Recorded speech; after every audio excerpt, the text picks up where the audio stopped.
A milestone, and thank God that road trip is over. What's up, everybody? I'm Jim Rodriguez, and welcome to the 100th episode of Dodgers Latest. We want to thank you, each and every one of you, for making that possible. You have welcomed in this show and this community. We love to hear from you.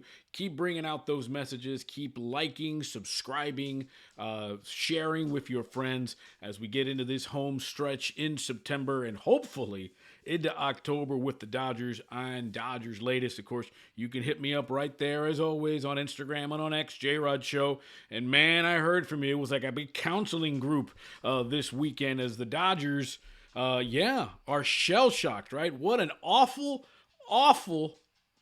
loss on Saturday night. Yamamoto 1 out away from a no-hitter. Dodgers with a 3-0 lead, blow the game, give up the booty, lose 4-3, their fifth straight loss. San Diego also won that night, so the Dodgers' lead in the West got down to 1. But despite being shell-shocked on Sunday, Ohtani and Kershaw came to the rescue as the Dodgers won on Sunday to preserve one victory on that awful road trip where they were swept in Pittsburgh, that awful loss on Saturday. Dodgers won on Sunday thanks to Ohtani's 2 home runs and Clayton Kershaw, win number 222 for number 22. So at least it was a happy plane flight back to LA where the Dodgers will start a 3-game homestand tonight. We'll get into that, but let's get into this sort of the shell shocking or the what is left from this road trip. They get swept in Pittsburgh, lose the first 2 games in Baltimore, and that Saturday loss may have been.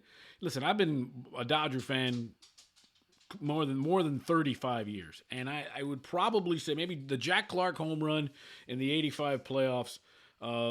They blew a huge lead to the Phillies on a random night at Dodger Stadium. But this is probably the worst loss I can imagine in all the time I've been a Dodger fan. Would love to hear from you. But I think it establishes a couple of things. I think Tanner Scott, even though he was put in a bad position on Saturday, coming in with the bases loaded, but that's his job. Okay, it turns out his 9th blown save. He blew the game the night before. He can no longer be the closer, right? He cannot. 9 blown saves, ERA of 4.56. I don't know who the closer is, but it's not Tanner Scott. And I get Dave Roberts is crazy loyal. I mean, just look at Michael Conforto for an example. But I don't know if Vesey is the closer. I don't know if he's got closer stuff in the playoffs. Maybe Tanner Scott needs to be removed from that spot for a couple of weeks, get his headspace together, and then bring him back later in the month, especially if the Dodgers should happen to open up a little bit more. Is it a bullpen by committee? Blake Trinan was a one-trick pony on Saturday. Couldn't, he got one pitch over, and if he didn't swing at it, it was going to be ball 4 or he hit batters. I don't know. I was still questioned why they released Alexi Diaz, the one closer who's actually had some success down there. He was claimed by the Braves. I don't know, but I know Tanner Scott isn't the guy right now. Now, you could say, hey, Tanner Scott could come in tonight against the Rockies, get the save, and all is good, and great. But I need to see that. I have zero confidence in Tanner Scott. Would love to hear from you. But let's talk about some of the good stuff that happened, all right? So first of all, Kershaw, win number 222, 5 2/3, 8 strikeouts. It was his 10th win of the season. That's the 13th time in his career, his Hall of Fame career, that he's won 10 or more games in a season. And for Ohtani, he hits home run number 47 and 48, another multi-home run game. He's now 1 home run behind Kyle Schwarber for the National League lead in 49. He leads the majors in 127 runs scored. And interesting enough, that leadoff home run by Ohtani was his 12th leadoff home run this season. That ties Mookie Betts for the Dodger franchise record for leadoff home runs in the season, and it's 3rd all-time in baseball history. Alfonso Soriano hit 13, and then the record for leadoff home runs in the season, you would think maybe Ricky Henderson. It's Kyle Schwarber, who did it a couple years ago. He had 15 leadoff home runs. So it'll be interesting to see how that pans out on an individual basis. Dodgers salvaged that game against Baltimore and they're now 26-32 since July 1st.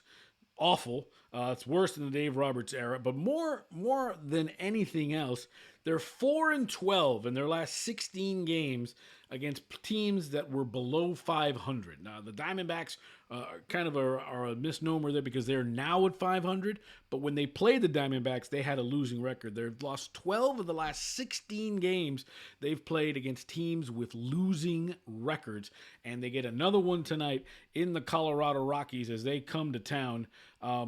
Interesting to see. The Dodgers ended up splitting a 4-game series with the Rockies over in Denver, and they didn't look good. They looked like they were out of sorts. They were sort of sleepwalking.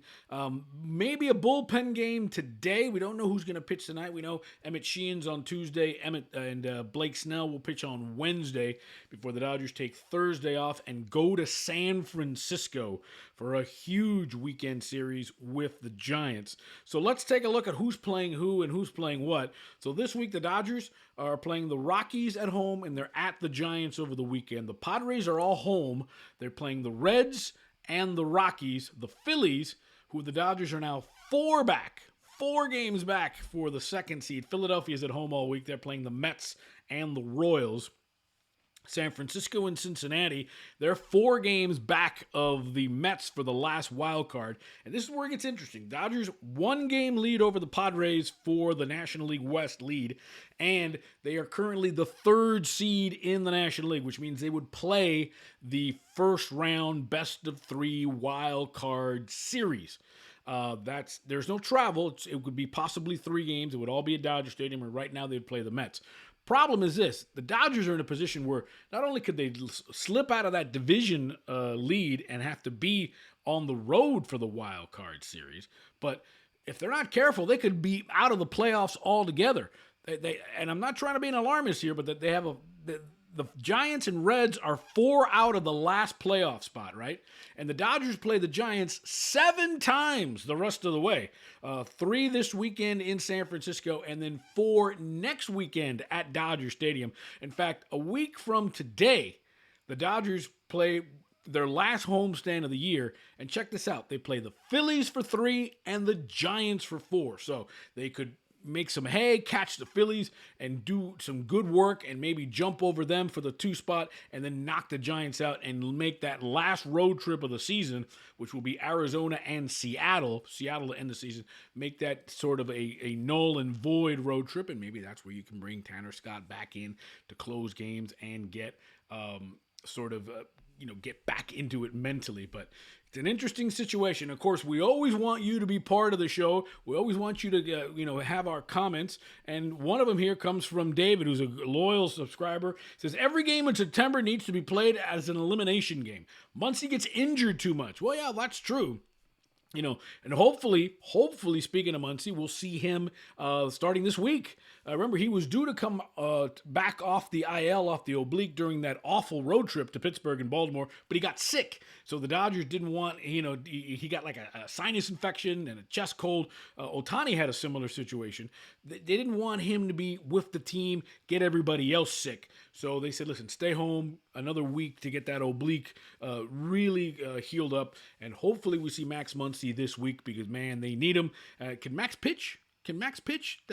That's what we need to do. That's what we need to know. But listen, we got through the storm. Hopefully, Dodgers need to get so much better against losing teams. Remember, this was a 9-game stretch where they were playing 3 last place teams, the Pirates, the Orioles, and the Rockies. So be nice to get a sweep. Be nice to win a series, let alone that, especially since the Padres are playing the Reds, who have a lot to play for this week, while the Dodgers play the Rockies. So it'll be an interesting situation. This week's going to be interesting. The Dodgers play a bad team in the Rockies, while the Padres and Phillies play good teams. So there is motivation for the Reds playing the Padres and the Mets playing the Phillies to win. And if the Dodgers can make some hay against the Rockies, they could extend their lead in the West and creep a little closer to that number 2 seed against Philadelphia, and then not have to play in the wild card series and go straight to the division series, which would be that weekend. Crazy stuff.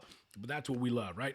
100th episode. We want to thank you so much. You're the reason why we do it. Subscribe, like, keep giving those comments, and we love talking about it. Tomorrow, episode 101. Hopefully, we're talking about a Dodger win. We will be talking about Emmett Sheehan on the mound. I'm Jim Rodriguez, and despite it all, it's always time for Dodger baseball.